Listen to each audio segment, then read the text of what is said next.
tudo bem? Eu sou o professor Pablo, da disciplina de Projeto Integrador, e estou na mesa com a professora Ana Judite, de História da Arte, e o professor Abraão, de Manifestação da Cultura Popular, e vamos conversar, vamos debater juntos sobre as disciplinas em si. A disciplina Projeto Integrador tem esse intuito de integrar as disciplinas para que vocês tenham uma melhor aula possível. Professora Ana Judite, o que você poderia comentar sobre o conhecimento da história e da arte no nosso estado? Sobre o conhecimento da história e da arte do nosso estado, ainda é um campo a ser muito explorado, porque como o turismo ele tem sido um turismo aqui no estado do Rio Grande do Norte tem sido focado para as belezas naturais, né? O turismo que chamamos de sol e mar, ainda há muito o que se conhecer em relação à história, do que se foi feito e das produções de arte, tanto na capital quanto nas cidades do estado do Rio Grande do Norte. E é uma grande fase que está passando esse movimento de valorizar a história da arte para o turismo como uma forma de melhor conhecimento diante dessa área, né? Conhecer o que o turismo ele pode oferecer nesse conhecimento e quanto a história da arte também pode fomentar novos conhecimentos do turismo. Excelente. Em relação a monumentos artísticos, tombamento histórico e patrimônio cultural, o que você poderia conversar para os alunos em relação a esses aspectos? Certo. Quanto a tombamento, é importante que os alunos entendam que há monumentos que primeiro eles têm que ser reconhecidos pela sociedade como importantes e que eles relatem a história, relatem a identidade cultural com aquela comunidade, com aquela sociedade, e daí eles, por esse reconhecimento, eles podem ser tombados. Quando é que eles podem ser tombados? Depois de 70 anos de construção e que eles estejam em bom estado de conservação. Não significa que eles estejam perfeitos, mas que eles estejam em bom estado de conservação e que as pessoas reconheçam nele que ali vale a pena preservá-lo, vale a pena propagar a sua história. No momento que esse monumento, reconhecidamente pela sociedade, ele é tombado, ele não pode ser alterado, ele tem que permanecer. Isso pode ser uma rua, pode ser uma praça, pode ser uma escultura e também pode ser bens imateriais também, né? Como folclore, né? Como algumas atividades folclóricas. E quando esse monumento ele é tombado, e se ele tem um reconhecimento nacional, ele pode ir para contribuir para seu patrimônio cultural. No caso, como em outros estados, temos Olinda como patrimônio cultural, em Goiás também temos patrimônio cultural, Ouro Preto também tem patrimônio cultural. E aí, esse patrimônio cultural, ele vai chamar atenção para o que ele representa no estado e para o que ele representa para o turismo. E aí o turismo de sol e mar, que é muito interessante, ele pode também ser abrangido na relação do conhecimento e da cultura. Em relação à nossa história, a história do Rio Grande do Norte em si, ela é dividida em 3 fases em relação à arte. Você poderia comentar sobre os aspectos rupestre, colonial e neoclássico? É interessante que a história da arte, das suas 3 fases, a fase primitiva, colonial e moderna, sem falar na contemporânea, porque ainda estamos vivendo ela existe nessas 3 fases no estado do Rio Grande do Norte.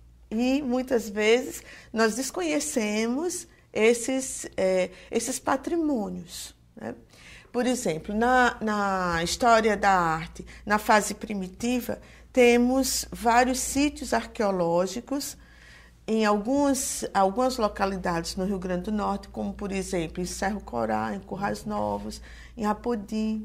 E aí, esses sítios arqueológicos, eles retratam fases da arte primitiva, da arte rupestre brasileira, indígena, do período campineiro e também rupestre, quando ali aparecem desenhos da vida deles em sociedade. Então, aquele momento, por exemplo, Em Apodi há um grande sítio arqueológico e que demonstra que ali havia lavoura, água. E é importante perceber o quanto aquilo pode ser frutífero para aquela comunidade ali em Apodi e como pode chamar atenção para o turismo para aquela situação, além das belezas naturais. Quanto à a segunda fase da arte brasileira, que é a arte colonial, é muito notado em todas as cidades do estado do Rio Grande do Norte, porque se tem a construção de igrejas, praças e chafarizes. E continuando o estilo barroco, que foi iniciado no Brasil, no século XVII, todas as cidades, todas as igrejas vão ter essa característica. Com a igreja, se ela não segue exatamente os traços barrocos, mas ela continua. E depois as casas que vão vindo em volta, como cadeias públicas, prédios públicos, todos vão ter arcadas, portas arredondadas ou quadradas e frontões. E isso é uma marca da história da arte colonial no Brasil.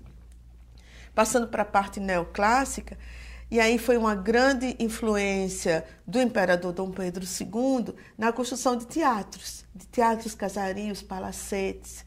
E isso foi muito notório em algumas cidades, como Ceará-Mirim, Natal, Mossoró, Macaíba. Então, todos eles tiveram uma grande importância. E muitas vezes o profissional de turismo, ele passa por esses prédios, ele passa por esses monumentos e desconhece o valor deles e o quanto ele pode contar a história do seu povo, a identidade do seu povo, a partir daquele monumento. Então, o guia de turismo tem um papel fundamental no nosso estado em relação ao conhecimento da história da arte. Sim, tem um papel fundamental. Além de outros atributos que ele deve ter, outras competências que ele deve ter na sua profissão, ele também tem esse conhecimento, ele também está habilitado para, a partir da história e da arte, do que se foi feito no estado, ele chamar a atenção, ele focalizar, ele visualizar o turismo a partir dali.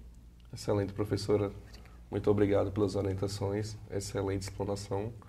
Professor Abraão, qual seria a relação, professor, do papel do guia de turismo em relação às manifestações da cultura popular do nosso estado? Eu acredito que na formação desse guia de turismo, né, no seu trabalho cotidiano, a importância de se entender como é que a cultura, como é que os agentes culturais, os artistas, né, representam as suas obras para a sociedade.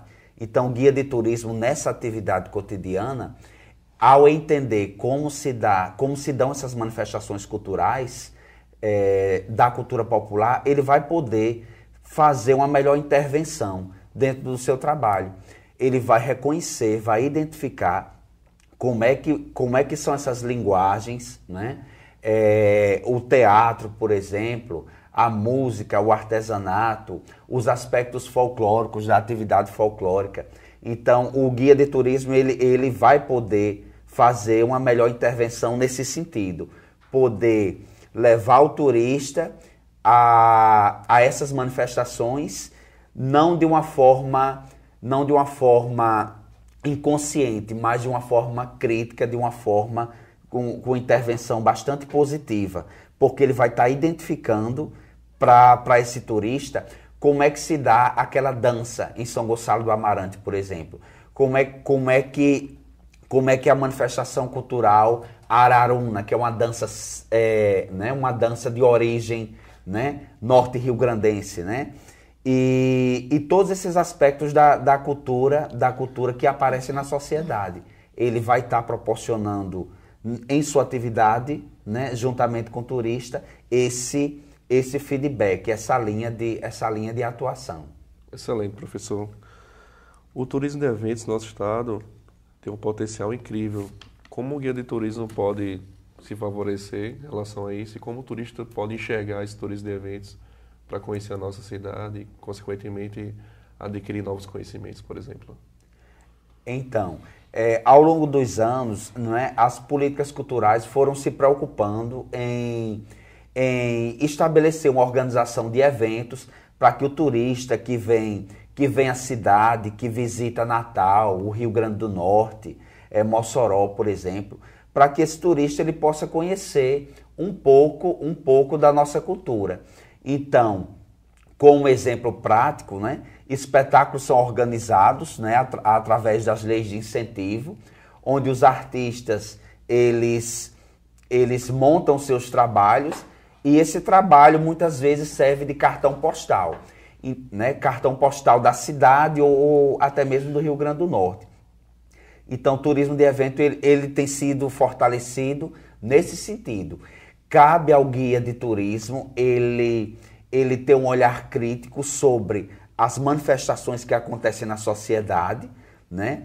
E para que ele possa fazer essa ligação, né, daquele turista que está visitando o Natal no momento, ou Mossoró, por exemplo. Professor Abraão, quais são os principais eventos culturais que existem no Rio Grande do Norte? Os eventos culturais aqui no Rio Grande do Norte, eles são organizados de acordo com os ciclos festivos, né? Por exemplo, o Carnaval, o ciclo junino, né? As festas de São João e o ciclo natalino. São os três grandes momentos onde esses eventos culturais acontecem, né? A gente pode citar, por exemplo, o Carnaval em Natal, né? O Mossoró Cidade Junina, que acontece no São João, e o Natal em Natal, que faz parte do ciclo natalino. Então, nesses momentos festivos e culturais, os artistas se organizam, não é, em torno de seus trabalhos. A música, o teatro, a dança, por exemplo, aparecem bem fortemente. E esse turista que está visitando a cidade nesse momento, ou o estado do Rio Grande do Norte, que muitas vezes entra na política cultural nacional e é vendido para outros estados, porque na questão do turismo funciona, nas relações que envolvem o turismo funcionam assim. Então os eventos eles aparecem com bastante intensidade para que esse visitante, né, para que esse turista, ele possa usufruir, ele possa apreciar dessas manifestações. Um exemplo bem prático agora para a gente pensar é o espetáculo Chuva de Bala no País de Mossoró, onde os artistas mossoroenses contam a saga, né, da invasão de Lampião de uma forma muito sofisticada, de uma forma tecnológica. E esse turista que está visitando Mossoró nesse momento, ele tem essa oportunidade de ver um pouco da sua, né, da cultura que é localizada aqui no RN, mas especificamente lá na região do Alto Oeste. E aqui em Natal, por exemplo, nós temos o espetáculo Alto de Natal, que acontece nos fins de ano, então um espetáculo organizado pelos artistas e que ele entra no calendário dos eventos culturais da cidade, fortalecendo assim essa questão do turismo de eventos. Excelente, professor, excelente explicação para os alunos, estou muito contente, estou muito satisfeito. Alunos, espero que tenham gostado, a videoaula vai servir muito para o aprendizado de vocês, muito bom reencontrá-los, bons estudos, forte abraço.